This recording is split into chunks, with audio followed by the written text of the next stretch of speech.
was a marathon project. We're still married.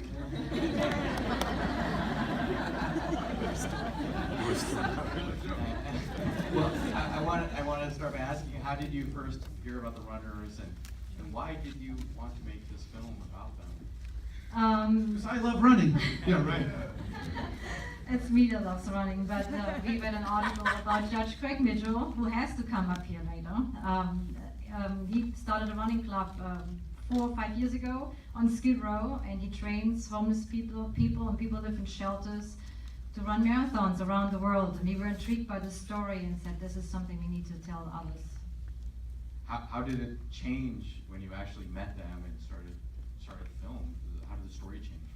Well, first of all, they didn't really trust me, honestly, seriously. You know, when you think about it, if you're down on Skid Row, it's not something that you want to advertise to the whole world. And first we started running with the group. And Gabi runs every day, rain or shine. Back then, I mean, 4 years ago, I was running a lot too, until my hip gave out after some of these 9 to 12 mile runs. Not easy. And the judge had suggested, he said, why don't you come down, run a few times before you just spring this idea of doing a documentary. So we did that. We used to go down to the Mission. We meet at 5:45. We would run around Skid Row, Boyle Heights, Tokyo Town, back to the Mission. And then we'd hang out for breakfast usually, not bad. We'd have oatmeal, eggs, a lot of nice Nestle food at the Mission. And we got to know everybody, and then we started filming. This was over 4 years ago. And people were generous enough, you know, Rebecca is here, and David, and Ben, Raphael would, you know, open enough to share their stories with us. So that's how it started. What was the most surprising thing through that 4 years of making the film that you learned, that you told yourself at the beginning of the project that would happen, you hardly believe? Well, I can jump in. One of the first interviews we had was with Judge Mitchell in his chambers. And do you remember the line where he was telling us, this was like the first day basically, he was saying like, one horrendous act does not define a person in his or her entirety. And he was of course referring to Raphael, who had committed a horrendous crime. And I didn't really buy that at the beginning. I was just saying, okay, if somebody were to kill, you know, someone that I knew, I don't know how quick I would be to forgive. And over the course of time, getting to know Raphael, seeing him, shooting him at these schools, you saw all the stuff, at the gift giving for the kids, going to the prisons, all the way up to Calpatria, all these things, I began to realize that Raphael is better off certainly being out of prison, and that I'm better off that Raphael is no longer in prison. And when we had that scene, yeah, where's Raphael? It's very true. And I remember how I felt when Raphael, we got the word, Raphael, he called us, we were in Europe, phone is ringing. I said, who the hell could this be? It's Raphael, he's in jail. And I'm going, Raphael, we're in Germany, I'm sorry. But I got this sick feeling, thinking, oh my God, he could possibly go back and have his life sentence reinstated. And the fact that I felt sick about that made me realize that I had forgiven Raphael for what he did. And I think that I really came to see the fact that everybody is better served that he's out. So that's what I learned. Anyway, but Gabi? I think the discipline of running and the commitment, like Ben Shirley, he never gave up and got into the San Francisco Conservatory of Music. I mean, that was really, so many times he was saying, we want to give up, how can we ever finish? And then I saw Ben working so hard and Rebecca working so hard. I mean, Rebecca amazing too. I mean, with his son and going to school, having a job. I mean, I said we have to finish and have to tell a story. And that encouraged me personally to finish, whatever it takes. And When Ben said he wanted to blow his brains out when he heard that music one more time, I was with him, believe me. But this is Doug Blush, also our producer. Doug Blush has done probably over 100 documentaries, including 20 Feet from Stardom, not a bad documentary, many others, but. Well, and I want to ask, like, because you have worked in some documentaries, how did you get involved, and what did you think the most challenging thing about this film would be in terms of making it? Yeah, this is kind of, for me, one of the best ways to come into a film is somebody called me, a friend from the IDA, and said, you have to see this. You have to see this rough cut that's developing around this film.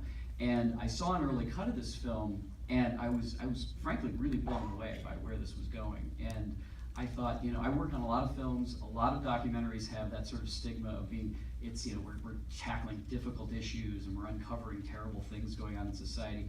This was a film I kind of needed. I needed something to give this hope and this goodness and this sense of there is hope and there's things to look up to, especially right now. And as I worked with Mark and Gabi, there was so much that came out just from exploring the characters, just trying to really get it all tightened down. But the core of the film was just this sense of hope, and it was such a joy to work on it because every day when you're doing a new scene and you're saying, hey, this is a real story, this is really happening, and this is what this looks like if you believe in in people to do the right thing. We have to have Judge Mitchell, Yes. Ben Shirley, Rebecca Yeah. Hayes, and Raphael come up. Absolutely.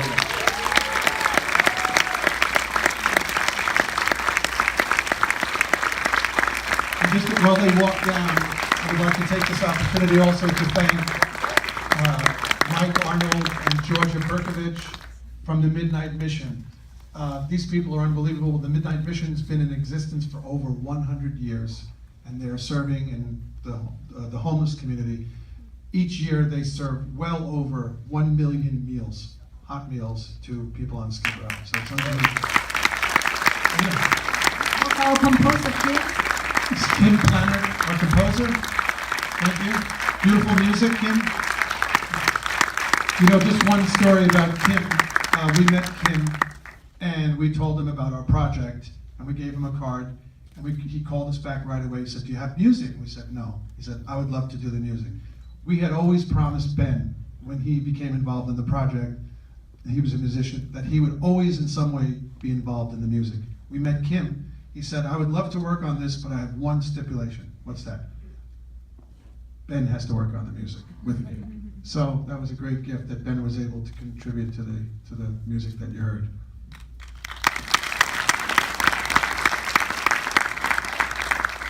Thank you all for being here. Yeah. I'll throw out the audience. Sure. I just want to start off with one question. What is the most memorable moment you have for being filmed in the film? Why do I get first? It could be anyway. There's a lot of memories while filming, comic and tragic. I think one that sticks out in my mind. We were in Seattle and we were filming. Actually, they wanted to get some shots of me in the streets and the alleys where I used to, partake in my alcohol and drug abuse. And Mark had his camera out, and we were going through these alleys, and there was other junkies that were kind of, other people that were practicing and hanging out in these alleys, and Mark started filming them, and the guy came up to Mark with a taser. Fix my background. And Mark, out of nowhere, without missing a beat, just starts speaking German and pretending that he's a German. Anyway, so there was lots of memories like that.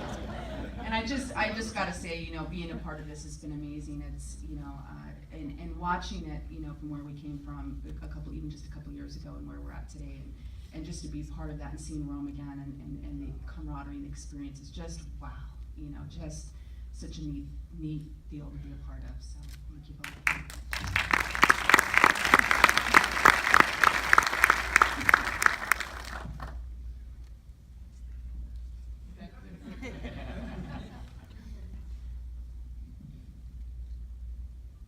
Memorable Answer the moment of question. being For me, the best part was having dinner the other night with Mark and Gabby, and right before I came back down again, knowing that this is going to be complete, because you're always, when you're involved in something, it's always what are they going to take out of it, And I saw how the love and care that they did this film. They put so much of themselves in it with an honest love, from love, man. And knowing that this day right here, that's, it's gonna put it to rest. Now you know, all the filming and the editing and the look on their faces of just horror, but joy, you know, it's done. And man, and I got to make some true friends out of this whole thing with everybody, real friends, instead of, you know, the lying bullshit that I used to do. And, yeah, that's what I took out of it.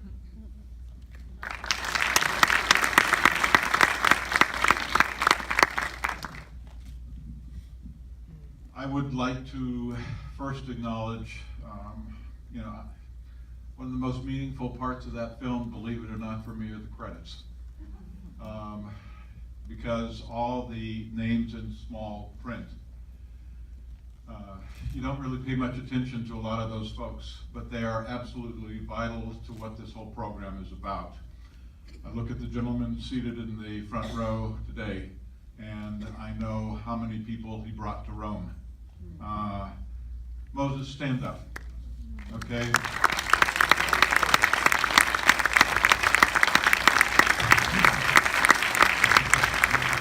And don't recognize Moses was the one who took Modi to the hotel.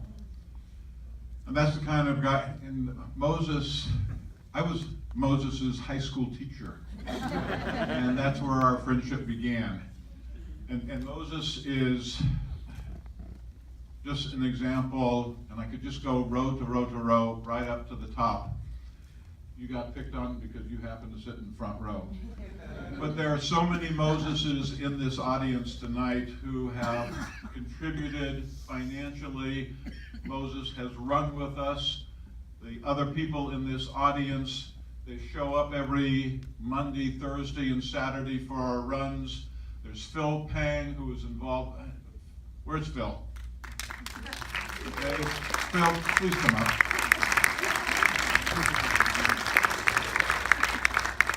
Phil has made this such a major part of his life that where we are today would not be possible with people like Phil. And I just will sort of end it by saying what Ben commented on.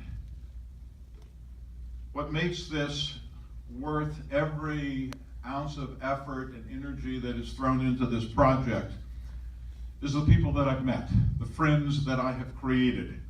I think you saw in the movie that there is a unique bond between Raphael and myself. That bond has existed for now over 10 years.